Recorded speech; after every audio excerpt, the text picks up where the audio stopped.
안녕하세요. 스케치북이에요. 오늘 여러분께 소개해드릴 책은 장난감형입니다. 윌리엄 스타이그가 그림을 그리고 글도 썼어요. 여기 표지를 보시면 오른쪽에는 어린이가 있고 그 다음에 여기 작은 집 안에 또 누군가 들어가 있죠. 이게 장난감일까요? 장난감형. 왜 장난감형일까요? 우리 얘기 속으로 한번 들어가 봐요. 자, 책을 넘기면 이렇게 풀에 누군가 매달려 있어요. 이게 뭘까요? 여기 나오는 주인공일까요? 궁금하네요. 장난감형. 와, 아까 그 나무집 같은 데 들어있던 파란색 옷을 입고 있던 그 파란색 옷을 입고 있던 이 장난감형이 크기가 머그잔만 해요. 진짜 작네요. 그죠? 자, 이제 얘기가 시작돼요. 우리 한번 책을 봅시다. 마그누스 베데시는 유명한 연금술사입니다. 베데시의 아내인 유틸다 부인은 느긋해서 그다지 걱정거리가 없는 사람이었고요. 그래서 여기 저기 뒤쪽에 보면 부부가 앉아있죠? 되게 여유가 있어 보여요. 그죠? 이들 부부는 가족들이 서로를 아끼며 잘 지내고 있다고 믿었습니다. 하지만 큰 아들 요릭은 어린 동생 찰스를 달가워하지 않았어요.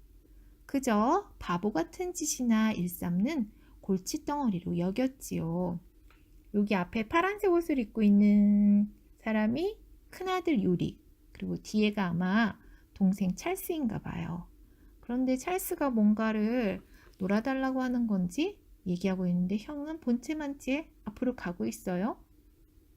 그리고 베데 씨가 연금술사라 그랬는데 옛날에 연금술사는 굴이나 주석 같은 것을 금이나 은처럼 귀중한 금속으로 바꿀 수 있었다고 믿었대요.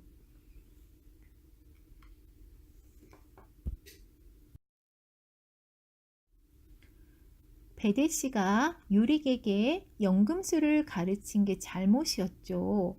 요릭은 아버지보다 더 훌륭한 연금술사가 되기를 꿈꾸었거든요.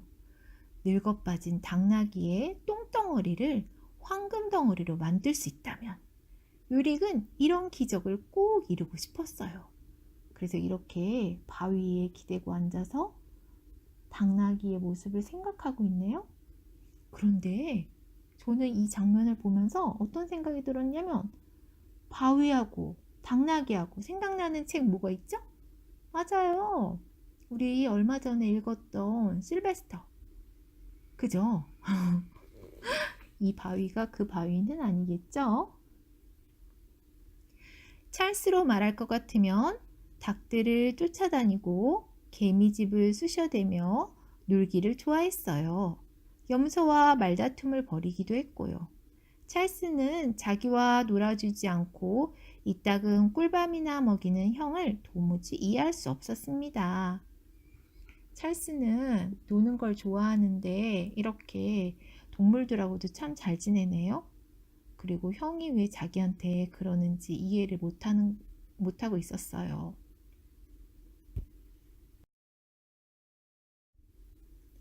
5월의 어느 아침이었어요. 베데시 부부는 멀리 떨어진 곳에서 있을 결혼식에 가려고 준비를 하고 있었습니다. 유틸다 부인이 아이들에게 일렀어요. 염소젖을 짜놓고 가축들에게 먹이를 주어야 한다. 마음이 놓이지 않은 듯 베데시도 요릭에게 단단히 일렀어요. 넌 아직 연금술사가 아니라는 점을 잊지 말거라. 절대 실험실에 들어가선 안 된다. 베데시 부부는 곧 언덕 너머로 사라졌습니다. 적어도 일주일은 걸릴 여행을 떠난 것입니다. 와, 엄마 아빠가 멀리 갔어요. 그죠? 이제 둘만 있게 됐어요. 그런데 둘도 잘 지낼 수 있나 봐요. 엄마 아빠가 정말로 별로 걱정 없이 둘이만 먹고 자고 하는 거에 대한 별 걱정이 없나 봐요. 엄마 표정은 그냥 편안해 보이세요. 그죠? 찰스는 요리기 실험실에 들어갈 수 없게 된 것이 무척 기뻤어요. 이제 형이랑 같이 닭들을 쫓아다녀야지. 정말 신날 거야. 동생은 이렇게 기대하고 있었어요. 찰스는 형이랑 뛰놀 생각에 가슴이 부풀었어요. 하지만 요릭은 전혀 다른 생각을 하고 있었습니다. 오, 지금 여기가 아빠 실험실인가 봐요. 요릭이 아빠가 문을 잠가놨나요? 왜 창문으로 지금 들어오고 있어요? 실험 기구들이 막 있고 두꺼운 책들도 있고. 요릭이 과연 여기 들어와서 무슨 일을 벌일까요? 찰스는 들판에 나가 무당벌레를 잡고 있었어요. 그때 잡초 더미를 헤치며 무엇인가 다가오고 있는 것이 느껴졌습니다. 두더지인가? 찰스가 고개를 갸웃거리자 그것이 소리쳤습니다. 뭔가 다가오는 게 소리쳤대요. 나야! 내 형 요릭이라고! 그것은 정말 요릭이었어요. 요릭이 자기 손가락에 난 홍만큼이나 작아진 거예요. 이거 보세요. 형이 왜 이렇게 됐죠? 동생이 깜짝 놀라서 보고 있어요. 으악, 형! 도대체 어떻게 된 거야? 찰스는 너무 놀라 숨이 막혔어요. 내가 어떻게 보이니? 형, 설마 아버지 실험실에 몰래 들어간 건 아니겠지? 그래, 들어갔어, 이 멍청아. 요릭이 소리치며 계속 말했어요. 난 새로운 약을 발명했어. 그런데 그 약을 맛본 순간 이렇게 바퀴벌레만해진 거야. 겨우겨우 문틈으로 빠져나와 여기까지 왔어. 어머, 약을 먹고 이렇게 됐대요. 진짜 작아졌네요. 찰스는 요릭을 집어들고 허둥지둥 부엌으로 달려갔습니다. 날 떨어뜨리면 안 돼, 이 멍청아. 형은 이렇게 작아졌는데도 계속 형 노릇하네요. 동생한테 계속 뭐라 그래요? 그죠? 요릭은 찰스의 엄지손가락에 매달려 바동거렸어요.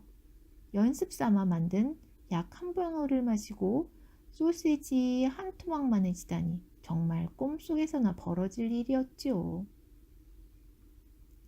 요릭이 뿌러통해서 말했어요. 그만 좀 쳐다봐. 원래대로 돌아가지 않으면 아버지가 날 죽이실 거야. 내가 나를 도와줘야 해. 찰스가 요릭을 달래며 말했어요. 알았어, 꼬맹이 형. 아버지가 돌아오시려면 아직도 멀었다고. 이제 형한테 뭐라고 불러요? 꼬맹이 형이라고 부르네요. 진짜 머그짠만 해줬어요.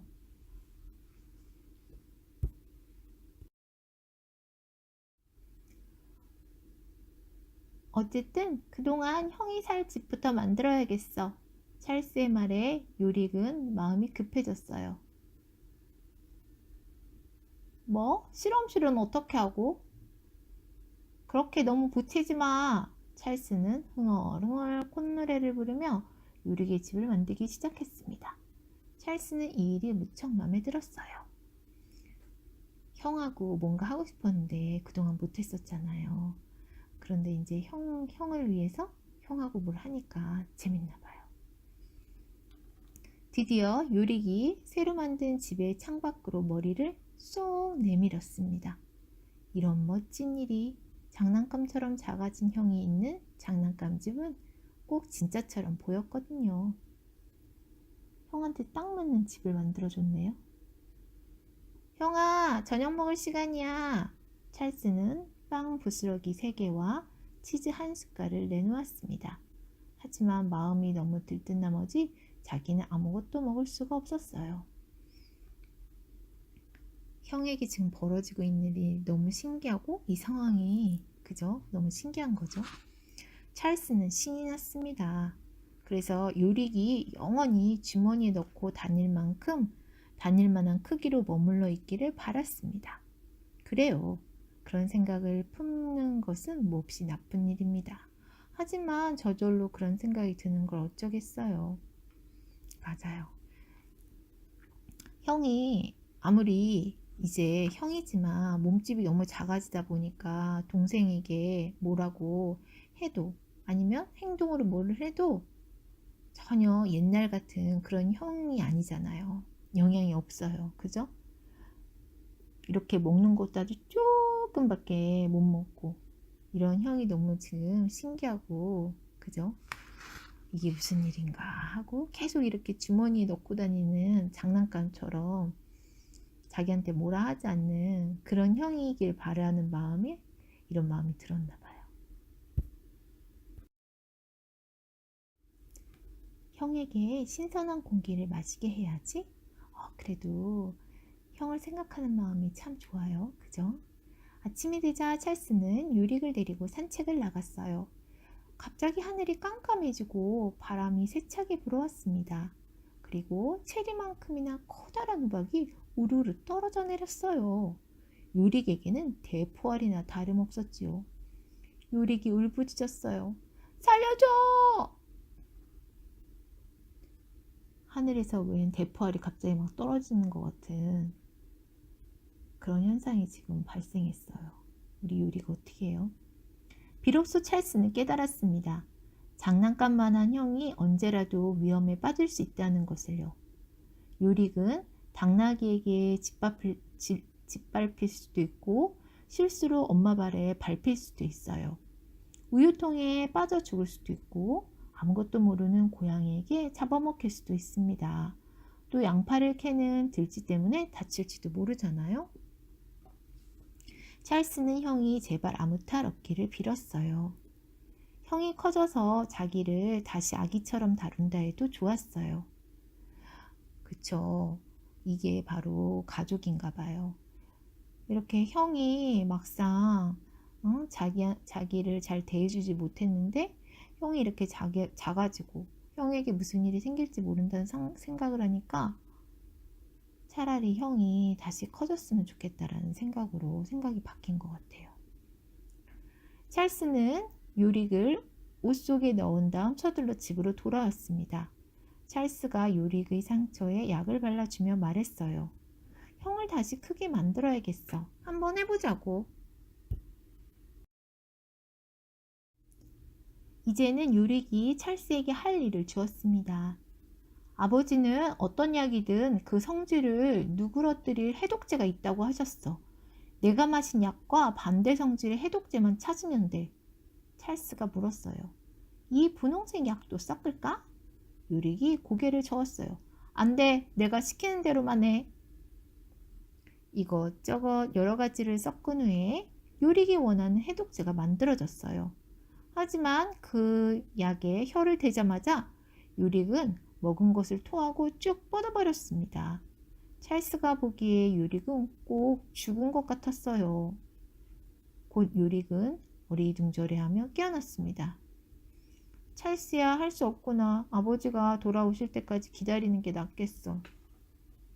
둘이 노력했는데 지금 해독제를 못 찾은 것 같아요. 다시 요릭이 원래 모습으로 돌아와야 되는데 얼마나 지금 놀랬을까요?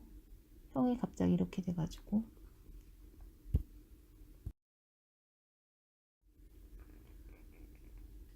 찰스는 형을 재미있게 해주려고 애썼어요.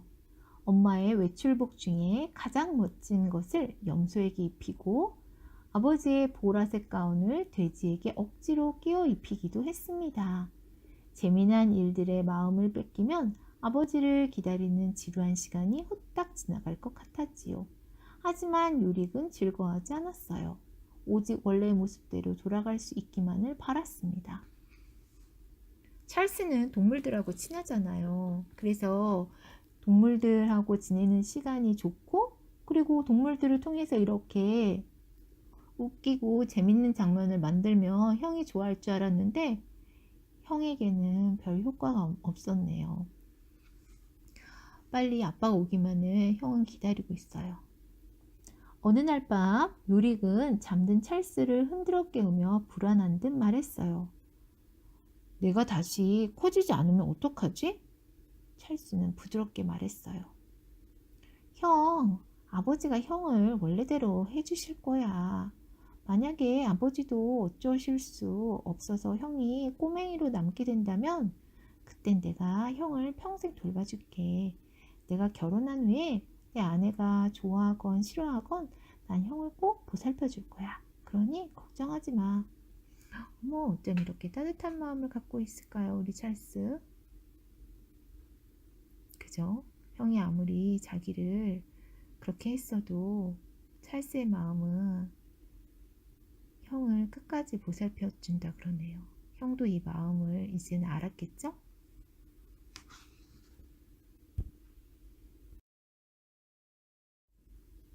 새벽에 두 형제는 누군가 요릭, 찰스 하고 친근하게 부르는 소리를 들었습니다. 요릭과 찰스는 후다닥 침대에서 굴러나와 집 밖으로 뛰어나갔어요. 부모님이 돌아오신 거예요. 베데 씨 부부는 마치 1년 만에 만나는 것처럼 찰스를 껴안고 여러 번 입을 맞추었습니다. 참, 요릭은 왜 안 보이니? 베데 씨 부부는 궁금해하며 주위를 두리번거렸어요. 드디어 엄마 아빠를 만났네요. 엄마 아빠도 너무 아이들이 보고 싶었죠? 그래서 이렇게 꼭 안아주고.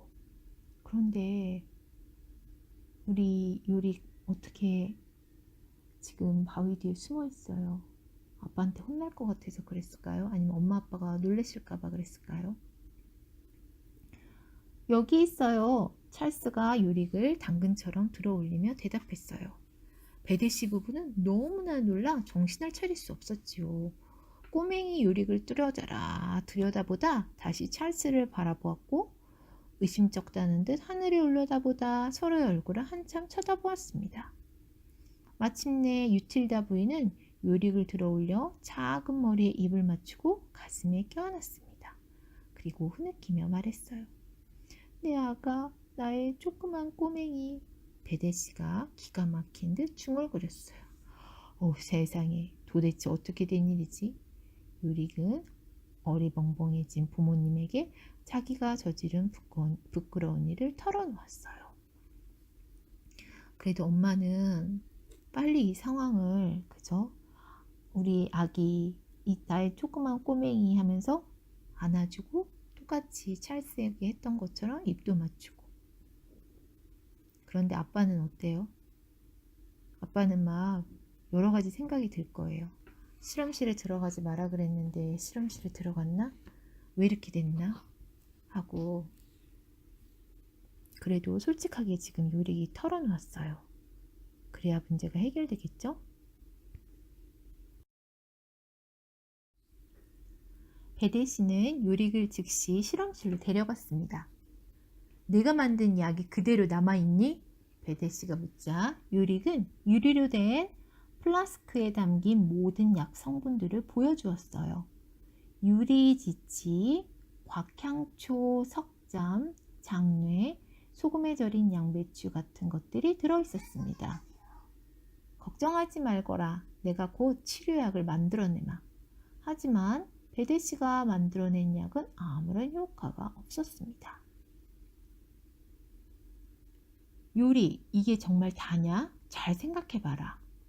틀림없어요, 아버지. 전 하나도 안 빠뜨렸어요. 유명한 연금술사인 베데 씨도 답답했어요.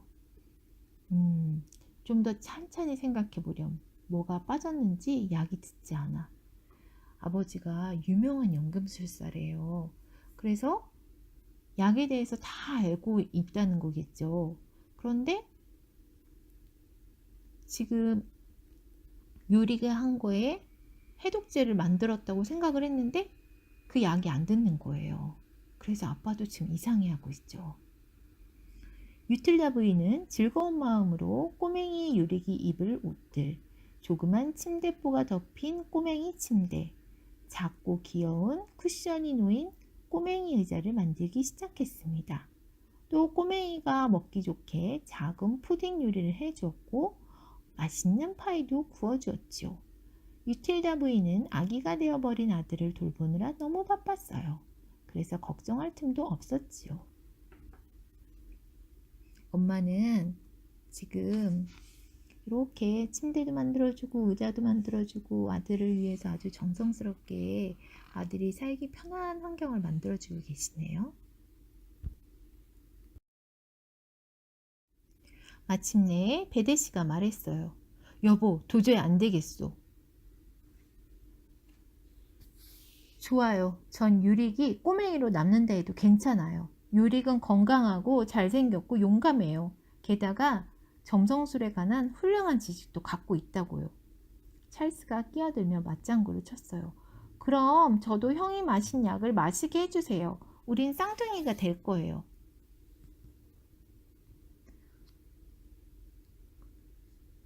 멋진 생각이야. 나도 함께 마셔야겠다. 그래야 너희들에게 걸맞는 엄마가 되지 않겠니? 아마 아버지도 우리의 결심을 따르실 거야. 아내의 말에 베데 씨가 버럭 고함을 질렀습니다. 그러면 도대체 누가 우리 꼬맹이 가족을 돌본단 말이오? 베데 씨의 말에 모두들 입을 다물었습니다.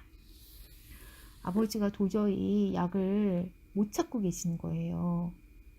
그래서 동생이 뭐라 그랬어요? 자기도 약을 마셔서 작아지겠다고. 그랬더니 엄마도 작아지겠대요.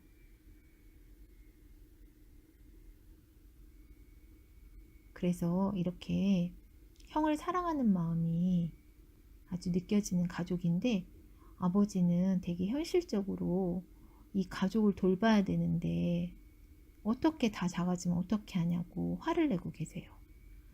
이 문제를 어떻게 해결해야 될까요? 과연 요릭은 다시 원상태로 돌아올까요? 나머지 얘기가 책 부분에 있어요.